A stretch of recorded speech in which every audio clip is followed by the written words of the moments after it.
Hello guys, hi, this is Chandni Agarwal. आज का proverb देख लेंगे। ओके गाइस, आप कभी कभी ऐसा सोचते होंगे ना कि प्रोवर्ब्स किस लिए ज़रूरी है। प्रोवर्ब्स को समझना किस लिए ज़रूरी है।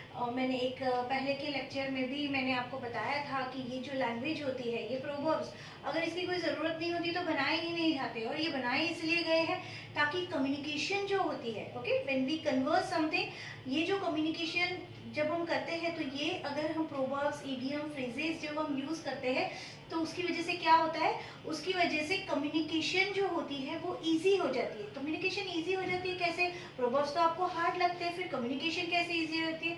क्योंकि ये जो प्रोवर्ब्स होते हैं, ये आपको जो प्रोवर्ब नहीं आता है वो हार्ड है, बट अगर आपको प्रोवर्ब्स आते हैं, उसका मीनिंग आपको आता है, तो वो ऑलरेडी एक्सप्लेन है, ऑलरेडी उनका एक्सप्लेनेशन दिया हुआ है। सो दैट्स वाई जो ऑलरेडी एक्सप्लेन है, जो लोगों को ऑलरेडी पता है, उसका मीनिंग पता है, when you use that single proverb और इडियम और फ्रेज, सो वो लोगों के लिए इजी हो जाता है समझना बात को, what you are saying. So proverbs are very important. और एक चीज है कि जब आप अभी हम राइटिंग स्किल जब करते हैं, ओके, राइटिंग स्किल जो होती है, राइटिंग स्किल, स्किल का मतलब होता है टैलेंट। स्किल का मतलब क्या होता है? टैलेंट। तो इसका मतलब है कि जब भी आप कुछ लिखते हैं, जब भी आप कुछ लिखते हैं, राइटिंग करते हैं, तो उसमें आपको अपना टैलेंट दिखाना है। So that is writing skill. तो किस चीज से दिखाओगे, किस चीज से आप अपना टैलेंट दिखाओगे? तो इसको क्या बोलते हैं? इसको वर्बल वर्बल इक्विपमेंट्स बोलते हैं, ठीक है। यानी कि बोलने के एक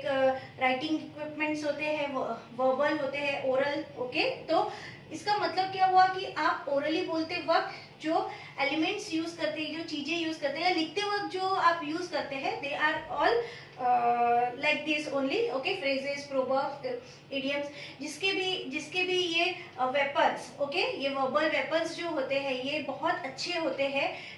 उसको उसकी जो राइटिंग स्किल है या कन्वर्सेशन है, ओरली भी व्हेन यू स्पीक, ओके, तो आप ये सब जो वेपन्स यूज करते हैं, तो उसकी वजह से कहीं ना कहीं हम बाकी सबसे अलग लगते हैं, राइटिंग में भी और बोलने में भी, कम्युनिकेशन में भी, okay. So that's why it is very important. तो एक्सप्लेनेशन प्रोवर्ब्स का भी बहुत ही इंपॉर्टेंट होता है। You must know at least 50 proverbs, every student, okay, each and every student must know at least 50 proverbs, idioms, phrases, okay.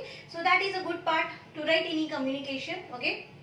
Now आज का proverb देखेंगे। आज का प्रोवर्ब क्या है, ओके। फॉर एग्जाम्पल कि आपकी क्लास है, ओके, आपकी क्लास है। क्लास में कभी कभी हम देखते हैं कि क्या होता है कि अच्छी खासी क्लास चल रही थी, एक ग्रुप था, एक बहुत अच्छा ग्रुप था, पढ़ाई लिखाई करने वाले बच्चों का था, या एक्टिविटीज में भी अच्छा था। बट क्या हुआ कि एक न्यू एडमिशन हुआ क्लास में, और वो जो एक एक जो आया स्टूडेंट आया, एक वो क्या है, वो मतलब उसकी कुछ बैड हैबिट्स है, ठीक है। तो इतने सारे, अगर ग्रुप में 10 बच्चे हैं, तो वो 10 बच्चों की जो हैबिट है, ओके, वो एक बच्चे में नहीं जाएगी, लेकिन एक बच्चे की जो बुरी आदत है वो 10 बच्चों में आ जाएगी। तो क्या किया, एक एक बुरी आदत वाले बच्चे ने पूरे बच्चों की आदतें खराब कर दी, ठीक है। जैसे एक पॉन्ड है, उसमें बहुत सारी मछलियां, एकदम हेल्दी है, अच्छी है, तंदुरुस्त है, लेकिन अगर एक कोई भी एक ऐसी मछली उसमें आ जाती है, कहीं से दूसरी जगह से आ जाती है, या फिर किसी एक मछली को अगर बीमारी हो जाती है, तो वो शायद सबको वो बीमारी कर सकती है, ठीक है। तो हिंदी में प्रोवर्ब बनता है कि एक गंदी मछली जो होती है वो पूरे तालाब को गंदा करती है, ठीक है। एक गंदी मछली क्या होती है?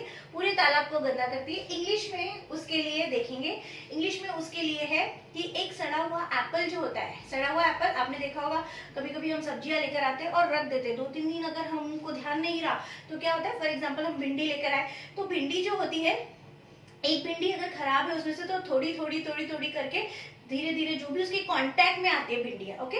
आप कभी कभी देखते हो कि नीचे की भिंडियां एकदम अच्छी है, लेकिन ऊपर की जो उसके कांटेक्ट में आई है खराब भिंडियों के, वो सब खराब हो गए। तो एक खराब भिंडी ने क्या किया, सबको खराब कर दिया, ओके। सो इंग्लिश में उसके लिए एप्पल का एग्जाम्पल लिया है, सड़ा हुआ, ओके। सड़ा हुआ का मतलब क्या होता है? रॉटन, रॉट होना यानी सड़ जाना। और रॉटन Apple injuries all it's companion यानी साथी। Got it? नाउ गाइस, आज हम और एक इम्पॉर्टेंट टॉपिक पे डिस्कस कर लेंगे। वैसे तो ये वाला टॉपिक इजी भी है, बट थोड़ा सा एक्सप्लेनेशन की जरूरत होती है, अदरवाइज हम कैजुअली भी ये वाले जो टॉपिक्स, ये वाला जो आज का टॉपिक है, इसके वर्ड्स जो है वो कैजुअली भी हम यूज करते हैं, but without knowing the rules and regulation, because हम उसके हैबिचुअल होते हैं ना, हमको उसकी हैबिट होती है यूज करने की, so that's why we use easily. But उसको थोड़ा सा एकेडमिक अगर हमको वे देना है तो हमको थोड़ा सा उसका एक्सप्लेनेशन समझ लेना होगा। ओके, आज का जो टॉपिक है, इंपॉर्टेंट टॉपिक है, that is model auxiliary. Okay, अभी आपको मॉडल्स का मतलब पता है और ऑक्सिलरीज का भी मतलब पता है। अभी हमने इतने सारे टेंसेस देखे हैं, उसमें जितने भी हमने हेल्पिंग वर्ब्स यूज किए, ओके, जितने भी ऑक्सिलरीज का मतलब होता है हेल्पिंग वर्ब। ऑक्सिलरीज का मतलब क्या होता है? Helping verb. ओके, इसको इस तरह से हम इजी एक्सप्लेनेशन इजी करना है ताकि हमको इजीली समझ में आ जाए। ओके, अब जितने भी हमने हेल्पिंग वर्ब्स पढ़े, कौन से पढ़े हैं? हमने टेंसेस पढ़े हैं 4, प्रेजेंट, पास्ट और फ्यूचर के, इस तरह से 12 टेंसेस पढ़े और उसमें अलग अलग हमने हेल्पिंग वर्ब्स देखे हैं। Is, am, are, was, were, will be, shall be, do, does, did. Okay, उसके बाद विल, शैल, उसके बाद हमने देखा have, has, okay, had, will, shall, have. उसके बाद परफेक्ट कंटिन्यूअस के लिए देखा है हमने have, has been, had been और will, shall, have been. Okay, अभी इसके अलावा जो और ऑक्सिलरीज है, इसके अलावा जो और ऑक्सिलरीज है, मतलब इसके अलावा जो और हेल्पिंग वर्ब्स है, वो कौन से वाले हैं? मॉडल्स है। ओके, मॉडल्स का मतलब है ये जो हम यहाँ पर इसमें से ये जो 12 टेंसेस हमने पढ़े हैं, इसमें से कोई भी ऑक्सिलरी उसमें नहीं आती। इसका एक विशेष ऑक्सिलरीज यूज होती है जो कि प्रेजेंट करती है आपके मूड्स को, आपके एटीट्यूड्स को, आपकी फीलिंग्स को। ठीक है, इसका मतलब क्या हो गया कि ये जो मॉडल ऑक्सिलरी है, इसके लिए आपको 12 टेंसेस वाले ऑक्सिलरी की जरूरत नहीं है। लेकिन दो ऑक्सिलरी ऐसी है, दो ऑक्सिलरी फ्यूचर टेंस की ऐसी है जो कि विल और शैल, जो कि मॉडल ऑक्सिलरी में ही आते हैं, बिकॉज वो फ्यूचर टेंस है और वो बताता है आपकी फीलिंग्स के बारे में, या फ्यूचर में आप किसी को प्रॉमिस करते हैं, promise is also one feeling. Okay, so that's why will and shall is also included in model auxiliaries. अब हम बात करेंगे कि विशेष इसको किस लिए यूज किया जाता है। ओके, किस तरह से यूज किया जाता है, इसका एक स्पेशल जो रूल ये है कि मॉडल ऑक्सिलरीज के जो वर्ड है वो डिवाइड किए हुए हैं प्रेजेंट और पास्ट में। ओके, थोड़ा सा पहले एग्जांपल ले लेते हैं कि कौन से होते हैं मॉडल ऑक्सिलरीज, हम उसको याद कर लेंगे। Can, could, shall, should, okay, will, would और मे, माइट, इस तरह से मस्ट और हैड टू, ये जो होते हैं ये मॉडल ऑक्सिलरीज होते हैं। ओके, अब ये जो मॉडल ऑक्सिलरीज है, इनका रूल जो है, एक प्रेजेंट का रूल है, एक पास्ट का रूल है, एक प्रेजेंट का रूल है, एक पास्ट का रूल है, फ्यूचर नहीं है। ओके, फ्यूचर क्यों नहीं है वो भी समझ लेंगे। फ्यूचर और प्रेजेंट जो है उनका एक ही रूल है, फ्यूचर और प्रेजेंट जो है उनका एक ही रूल है, बिकॉज मॉडल ऑक्सिलरी के जितने भी वर्ड्स होते हैं वो हम बोलते तो प्रेजेंट टेंस में है, बोलते हैं उसको प्रेजेंट टेंस में है, बट उसको अप्लाई कब करते हैं? उसको अप्लाई हम फ्यूचर में करते हैं। ओके, फॉर एग्जांपल कि हम बोल रहे हैं कि एबिलिटी के बारे में बात कर रहे हैं, हम एबिलिटी के लिए हम कैन यूज करते हैं, एबिलिटी के लिए क्या यूज करते हैं? हम कैन यूज करते हैं।